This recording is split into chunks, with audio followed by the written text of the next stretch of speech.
Kerala Congress executive chairman Mons Joseph നമ്മോടൊപ്പം ഉണ്ട്. MLA ഇപ്പോൾ നമ്മുടെ കേരള കോൺഗ്രസിൻ്റെ സീറ്റ് വിഭജനവും ചർച്ചകളൊക്കെ അങ്ങനെ വലിയ സജീവമാണ്. ഇപ്പോൾ ഇന്നലെ ഒരു ചർച്ച നടത്തുകയും ചെയ്തിരുന്നു. അപ്പോൾ അതിൽ VD സച്ചിൻ പറയുന്നത് സീറ്റ് വിഭജനം പൂർത്തിയായി എന്നുള്ളതാണ്. അങ്ങനെ സീറ്റ് വിഭജനം പൂർത്തിയായിട്ടുണ്ട്?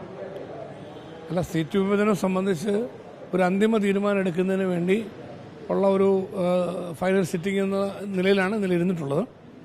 അപ്പം കോൺഗ്രസിൻ്റെ തലത്തിൽ അവരുടേതായിട്ടുള്ള നിലപാട് പറഞ്ഞു. കേരള കോൺഗ്രസ് പാർട്ടി ഞങ്ങളുടേതായിട്ടുള്ള പരിമിതികൾ, ഞങ്ങളുടെ ആവശ്യങ്ങൾ ഞങ്ങൾ പറഞ്ഞു. അതുകൊണ്ട് ഇനി യോജിച്ചൊരു അന്തരീക്ഷത്തിൽ തീരുമാനങ്ങൾ ഫൈനലൈസ് ചെയ്യണം. അതിനുവേണ്ടി ഇപ്പോൾ അവർ ഡൽഹിയിലേക്ക് പോയി ഹൈക്കമാൻഡുമായിട്ടുള്ള കോൺഗ്രസിൻ്റെ ആലോചന ഉണ്ട്. അതിൻ്റെ കൂടെ ഘടകകക്ഷികൾ ഉന്നയിച്ചിരിക്കുന്ന കാര്യങ്ങളും ചർച്ച ചെയ്യും എന്നാണ് പറഞ്ഞിട്ടുള്ളത്. ഒരു ചുരുങ്ങിയ സമയത്തിനുള്ളിൽ ഘടകകക്ഷികളുമായിട്ടുള്ള കാര്യങ്ങൾ തീർക്കാൻ പറ്റും. കേരള കോൺഗ്രസുമായി ബന്ധപ്പെട്ട് ഞങ്ങൾ ഉന്നയിച്ചിരിക്കുന്ന കാര്യങ്ങൾക്കും ചുരുങ്ങിയ സമയത്തിനുള്ളിൽ തീരുമാനമാകും എന്നാണ് പ്രതീക്ഷിക്കുന്നത്. തീരുമാനം ഇതുവരെ ആയിട്ടില്ല എന്നുള്ള അല്ല, അന്തിമ തീരുമാനം തീർച്ചയായിട്ടും ഏകദേശമൊക്കെ അതിൻ്റെ ഒരു അന്തിമ തീരുമാനത്തിലേക്ക് എത്തിയിട്ടുണ്ട്. പിന്നെ ചില വ്യക്തതകൾ ഉണ്ടാകേണ്ടതുണ്ട്, ചില സീറ്റുകൾ സംബന്ധിച്ചുള്ള വ്യക്തതകൾ ഉണ്ടാകേണ്ടതുണ്ട്. അക്കാര്യങ്ങൾ പരസ്പരം ഞങ്ങൾ ഷെയർ ചെയ്തിട്ടുണ്ട്. അതിന്മേൽ എടുക്കുന്ന ഒരു തീരുമാനം എന്തെന്നുള്ളതിനെക്കുറിച്ച് ഹൈക്കമാൻഡുമായിട്ടുള്ള ആലോചനയ്ക്ക് ശേഷമാണ് അവർക്ക് ഫൈനലൈസ് ചെയ്യാൻ കഴിയുള്ളൂ. അതിനുശേഷം അവർ അറിയിക്കും. ഞങ്ങൾ അതിനുശേഷം വീണ്ടും ഇത് സംബന്ധിച്ച് കാര്യങ്ങൾ കൂടി ആലോചിക്കാം എന്ന് പറഞ്ഞിട്ടുണ്ട്. നമുക്ക് ഈ 10 സീറ്റുകൾ കിട്ടുമെന്ന് പ്രതീക്ഷിക്കുന്നുണ്ട്. എന്താണ് കേരളം? ഞങ്ങൾ അടിസ്ഥാനപരമായി ഞങ്ങൾ ആവശ്യപ്പെട്ടിരിക്കുന്നത് കേരള കോൺഗ്രസിൻ്റെ 10 സീറ്റ് നിലനിർത്തി തന്നെ എന്നുള്ളതാണ്. ചില വിട്ടുവീഴ്ചകൾ വേണമെന്ന് കോൺഗ്രസ് ആവശ്യപ്പെട്ടിട്ടുണ്ട്. ആ കോൺഗ്രസുമായി ബന്ധപ്പെട്ട് അവരുടേതായ ചില ആവശ്യങ്ങളും ചില ബുദ്ധിമുട്ടുകളും ചില ഉൾപ്പെടുത്തലുകൾക്ക് വേണ്ടിയുള്ള സാഹചര്യങ്ങളൊക്കെ അവർ പറഞ്ഞിട്ടുണ്ട്. അപ്പോൾ അത് വെച്ച് കേരള കോൺഗ്രസ് പാർട്ടി ഇപ്രാവശ്യത്തേക്ക് ചില വിട്ടുവീഴ്ചകൾ ചെയ്യുന്നതിനെക്കുറിച്ചുള്ള നിർദ്ദേശങ്ങളാണ്, അല്ല ആവശ്യങ്ങളാണ് ഉന്നയിച്ചിട്ടുള്ളത്. ഞങ്ങൾ അതിനുള്ളിലുള്ള ഞങ്ങളുടേതായ പ്രയാസങ്ങളും ബുദ്ധിമുട്ടുകളും ഞങ്ങൾ ചൂണ്ടിക്കാണിച്ചിട്ടുണ്ട്. ഏതായാലും അതെല്ലാം വെച്ച് ഇരു കൂട്ടർക്കും ബുദ്ധിമുട്ടുകളില്ലാതെ അത് പരിഹരിക്കുന്നതിന് വേണ്ടിയുള്ള ശ്രമമാണ് നടത്തിയിട്ടുള്ളത്. അത് ഈ ചുരുങ്ങിയ സമയത്തിനുള്ളിൽ ആ കാര്യങ്ങളിൽ തീരുമാനമുണ്ടാവും. മാനൂർ പൂഞ്ഞാറ് സീറ്റുകൾ പരസ്പരം വെച്ചുമാറുന്നു, അത്തരം ചർച്ചകളിലേക്ക് കാര്യങ്ങൾ പോയിട്ടുണ്ടോ? അല്ല, അങ്ങനെ സീറ്റ് വെച്ചുമാറ്റത്തിൻ്റെ ചർച്ചകളിലേക്ക് കടന്നിട്ടില്ല.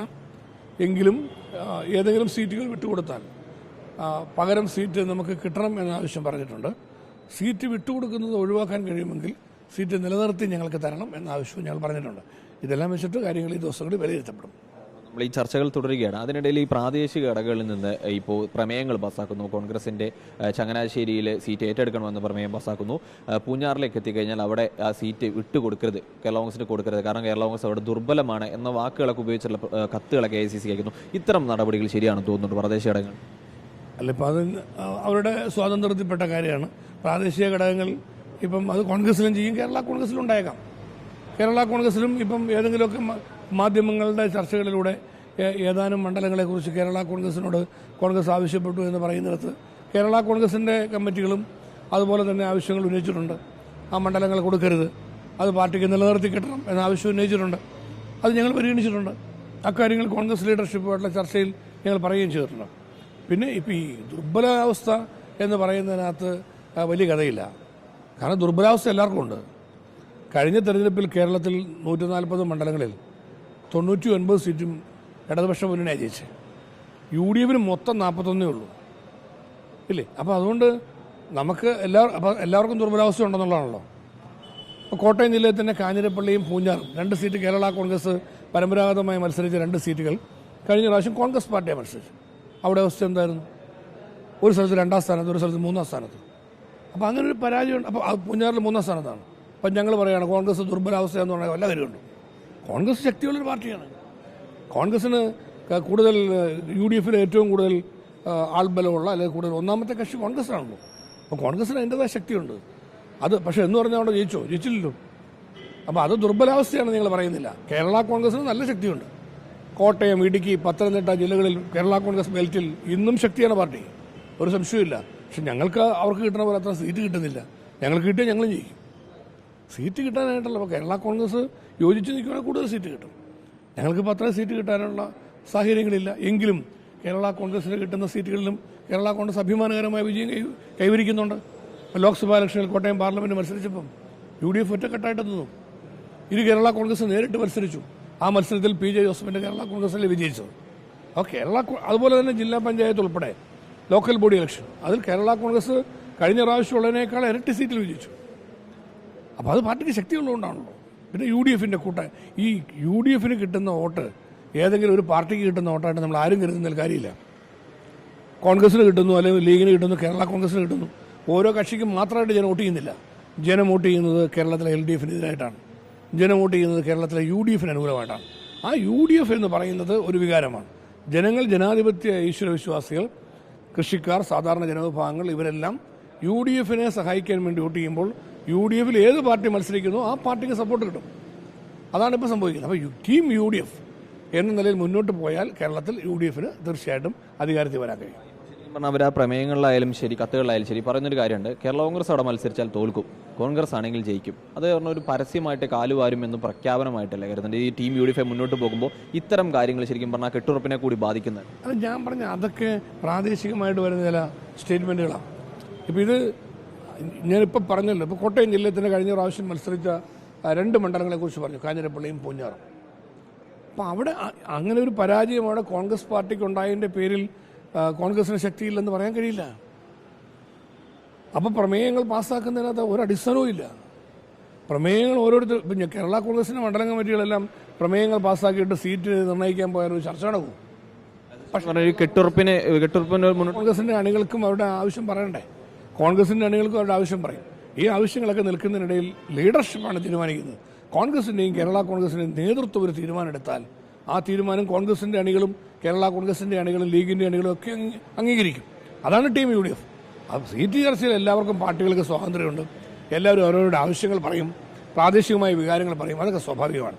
പക്ഷേ ഇതെല്ലാം കഴിയുമ്പോൾ ആത്യന്തികമായി അവസാനവട്ട ചർച്ചകൾക്ക് ശേഷം UDF ഒറ്റക്കെട്ടായിട്ട് മത്സരിക്കും. അത് ടീം UDF ആയിട്ട് മത്സരിക്കും. അനാവശ്യ വിവാദങ്ങൾ ഒഴിവാക്കണമെന്നൊരു ആവശ്യം അല്ല, അതൊക്കെ തന്നെ മാറിക്കൊള്ളുമല്ലോ. ഇതൊക്കെ നാച്ചുറലായിട്ട് സ്വാഭാവികമായി മുന്നണി ബന്ധങ്ങൾക്കകത്ത് ഓരോ പാർട്ടികളുമായി ബന്ധപ്പെട്ട് അവരുടെ ആവശ്യങ്ങളും സ്വാതന്ത്ര്യങ്ങളും ഒക്കെ എല്ലാ കാലത്തോളാണ്. അതൊക്കെ എത്രയോ കുറവായിപ്പം. ഇപ്പം വളരെ പരിമിതമായ നിലയിലല്ലേ ഇത്തരം കാര്യങ്ങളൊക്കെ വരുന്നുള്ളൂ. പരമാവധി ഭംഗിയായിട്ട് UDF ടീമായിട്ട് പോകുന്നുണ്ടല്ലോ. അത് തീർച്ചയായിട്ടും ഈ തെരഞ്ഞെടുപ്പിൽ മറ്റേത് കാലത്തേക്കാൾ കൂടുതലായി UDFിൻ്റെ ഐക്യം പ്രകടിപ്പിക്കുന്ന ഇലക്ഷനായിരിക്കും ഈ 2026 നിയമസഭാ ഇലക്ഷൻ. തന്നെയാണ് ഇന്നലെ മന്ത്രി VN വാസവൻ പറഞ്ഞൊരു കാര്യമുണ്ട്. അതായത് കേരള കോൺഗ്രസിനെ പരിഹസിക്കുന്ന ഒരു വിഭാഗമാണ്. അതായത് ഒരു പാർട്ടിയായിട്ട് പോലും അംഗീകരിക്കാത്ത രീതിയിലാണ് കൊണ്ടു നടക്കുന്നത്, അവരൊരു മുക്കിലേക്ക് ഒതുക്കുകയാണ് എന്നൊക്കെ പരിഹാസമാണ് മന്ത്രി VN വാസവൻ പറയുന്നത്. അല്ല, അപ്പം അദ്ദേഹത്തിന് പരിഹസിക്കുന്നതിന് അദ്ദേഹത്തിൻ്റെ സ്വാതന്ത്ര്യത്തിൽപ്പെട്ട കാര്യം. ഞങ്ങളിപ്പോൾ അദ്ദേഹത്തെ തിരിച്ച് പരിഹസിക്കാനൊന്നും പോകുന്നില്ല. അദ്ദേഹം പറഞ്ഞത് ഞങ്ങളെ സഹായിക്കാൻ വേണ്ടിയെന്ന് ഉള്ള രീതിയിലാണല്ലോ. അതൊരു സഹായമായിട്ട് ഞങ്ങൾ കൂട്ടുന്നില്ല. അത് രാഷ്ട്രീയമായൊരു നല്ല തന്ത്രമാണ്. കോൺഗ്രസിനെയും കേരള കോൺഗ്രസിനെയും തമ്മിൽ തെറ്റിക്കുന്നത് ആണല്ലോ VN വാസവനെ പോലുള്ളവർക്ക് കൂടുതൽ നേട്ടങ്ങൾ ഉണ്ടാക്കാൻ സഹായിക്കുന്നതാണ്. അപ്പോൾ അതുകൊണ്ട് അവർ തെറ്റിക്കാൻ പറ്റുമെന്ന് നോക്കുന്നതാണ്. ഞങ്ങൾ തെറ്റാൻ ഉദ്ദേശിക്കുന്നില്ല. അതുകൊണ്ട് കോൺഗ്രസും കേരള കോൺഗ്രസും സെൻട്രൽ ട്രാവൻകൂറിൽ ഒരേ മനസ്സോടെ ഐക്യമായി തന്നെ പോകും. ഇപ്രാവശ്യത്തെ തെരഞ്ഞെടുപ്പിൽ എല്ലാ സീറ്റുകളിലും UDF ജയിച്ചു വരണമെന്ന കാഴ്ചപ്പാടോടെയാണ് ഞങ്ങൾ പ്രവർത്തന രംഗത്തുള്ളത്. തന്ത്രങ്ങൾ ഇറക്കണ്ട എന്നുള്ളതാണ്. അല്ലല്ല, ഇത് തന്ത്രമല്ല, ഇതൊരു കുതന്ത്രമാണ്. കുതന്ത്രങ്ങളിലേക്ക് പോകാതെ നമ്മൾ നേരായ മാർഗത്തിൽ ഇലക്ഷൻ ഫേസ് ചെയ്യാം. രാഷ്ട്രീയമായ പോരാട്ടം നടക്കട്ടെ. അടുത്ത ഭരണം LDF വേണോ, അടുത്ത ഭരണം UDF വേണോ? വളരെ വ്യക്തമല്ലേ. ഇനി LDF വേണ്ട, UDF മതി, അതിലേക്ക് വരട്ടെ. ചർച്ചകൾ പൂർത്തിയാക്കി വളരെ പെട്ടെന്ന് തന്നെ ഈ സ്ഥാനാർത്ഥി പ്രഖ്യാപനങ്ങളൊന്നും വൈകില്ല എന്ന് തന്നെയല്ലേ? സ്ഥാനാർത്ഥി പ്രഖ്യാപനങ്ങൾ ഉടനെ ഉണ്ടാവും. അത് party chairman Shri P. Joseph സാറിനെ പാർട്ടി യോഗം ചേർന്ന് ചുമതലപ്പെടുത്തിയിട്ടുണ്ട്. UDFുമായിട്ടുള്ള ചർച്ചകൾ, കോൺഗ്രസുമായിട്ടുള്ള ചർച്ചകൾക്ക് നേതൃത്വം കൊടുക്കുന്നത് P. ജോസഫ് സാറാണ്. ഇനി ഈ UDFിൻ്റെ സീറ്റ് വിഭജന ചർച്ചകൾ 1-2 ദിവസത്തിനുള്ളിൽ പൂർത്തീകരിക്കപ്പെട്ടാൽ ഉടൻ തന്നെ കേരള കോൺഗ്രസിൻ്റെ സ്ഥാനാർത്ഥികളെക്കുറിച്ച് പാർട്ടി ആലോചിക്കും. പാർട്ടി പ്രാദേശികമായ ഘടകങ്ങളുമായിട്ടുകൂടി ഒരു ഹിതപരിശോധന നടത്തി ഏറ്റവും അനുയോജ്യമായ സ്ഥാനാർത്ഥികളെ പാർട്ടി ചുരുങ്ങിയ സമയത്തിനുള്ളിൽ പ്രഖ്യാപിക്കും. നമുക്ക് സമയമില്ല, പെട്ടെന്ന് തന്നെ ഇലക്ഷൻ ഉടനെ ഉണ്ടാവും. കടുത്തുരുത്തിയിൽ എന്താണ് കടുത്തുരുത്തി? നിങ്ങൾ എല്ലാവരും ഈ തെരഞ്ഞെടുപ്പ് രംഗത്ത് സഹായിക്കണം എന്നെല്ലാവരോടും അഭ്യർത്ഥിക്കുകയാണ്. കടുത്തുരുത്തിയിൽ പൂർണ്ണമായ ഒരു ജനങ്ങളുടെ സപ്പോർട്ട്, എല്ലാ വിഭാഗം ജനങ്ങളുടെ സപ്പോർട്ടും ദൈവാനുഗ്രഹത്താൽ ഇവിടെ ഈ നിമിഷം വരെ ഉണ്ട്. അതിൻ്റെ കാരണം അതുപോലെ ആത്മാർത്ഥതയോടെ ജനങ്ങൾക്ക് വേണ്ടി നിലകൊള്ളുന്നു എന്നുള്ളതുകൊണ്ടാണ്. ഇവിടെ പാവപ്പെട്ടവരും സാധാരണക്കാരുമായ മനുഷ്യരെ ചേർത്ത് പിടിച്ച് അവർക്ക് ഏത് നേരത്തും കടന്നു വരാവുന്ന അവരുടെ സ്വന്തം MLA ആയിട്ടാണ് ഞാൻ പ്രവർത്തന രംഗത്ത് പോകുന്നത്. അതുകൊണ്ട് തന്നെ നാടിൻ്റെ നന്മയ്ക്ക് വേണ്ടി മുഴുവൻ സമയം എന്ന് പറഞ്ഞാൽ പ്രവർത്തന രംഗത്താണ്. അപ്പോൾ 24 മണിക്കൂറും എന്ന് പറയുന്നത് എന്നെ സംബന്ധിച്ചുള്ള അക്ഷരാർത്ഥത്തിൽ ശരിയാണ്. അങ്ങനെ നിൽക്കുന്നതുകൊണ്ട് ജനങ്ങൾക്കൊരു വിശ്വാസമുണ്ട്. ഈ എന്ത് ആവശ്യങ്ങളിലും ഞങ്ങളെ സഹായിക്കും, ഞങ്ങളുടെ കൂടെ ഉണ്ടാവും. വെളിപ്പാടകലെ MLA ഉണ്ട് എന്ന നിലപാട് ജനങ്ങൾക്കുണ്ട്. ഞാൻ അങ്ങനെയാണ് നിൽക്കുന്നത്. അതുകൊണ്ട് തീർച്ചയായിട്ടും രാഷ്ട്രീയത്തിന് അതീതമായി, ജാതിമത ചിന്തകൾക്ക് അതീതമായി എല്ലാ വിഭാഗം ആളുകളുടെയും ഒരു കാര്യമായ സപ്പോർട്ട് കടുത്തുരുത്തി അസംബ്ലി മണ്ഡലത്തിൽ ലഭിക്കുന്നുണ്ട്. അത് ഈ പ്രാവശ്യത്തെ തെരഞ്ഞെടുപ്പിൽ കൂടുതലായിട്ട് ലഭിക്കും. ഇപ്രാവശ്യത്തെ തെരഞ്ഞെടുപ്പ് കുറച്ചുകൂടി വ്യത്യസ്തമാണ്. ഇടതുപക്ഷ മുന്നണിയുടെ ഭരണം ഇനി ഉണ്ടാകുന്നത് ജനങ്ങൾ ഇഷ്ടപ്പെടുന്നില്ല. ജനാധിപത്യ ഈശ്വര വിശ്വാസികൾ ഇക്കാര്യത്തിൽ ഒറ്റക്കെട്ടായ നിലപാടെടുക്കും. LDFിനെതിരെയുള്ള ഈ ജനവികാരം, UDF സർക്കാർ കേരളത്തിൽ അധികാരത്തിൽ വരണം എന്ന ജനാഭിലാഷം, ആ ജനാഭിലാഷം കൂടി വരുമ്പോൾ ഇപ്രാവശ്യം നല്ലതുപോലെ ഭൂരിപക്ഷം വർദ്ധിക്കും. ജനങ്ങളുടെ ഇരട്ടി പിന്തുണ ഉണ്ടാവും. അതുകൊണ്ട് പിന്നെ കടുത്തുരുത്തിയുടെ വികസനത്തിൽ ഈ ഇടതുപക്ഷ സർക്കാരിൻ്റെ കാലത്ത് സ്വാഭാവികമായി നടക്കുന്ന കുറേ കാര്യങ്ങൾ ഞങ്ങൾ നടത്തി മുന്നോട്ട് പോയിട്ടുണ്ട്.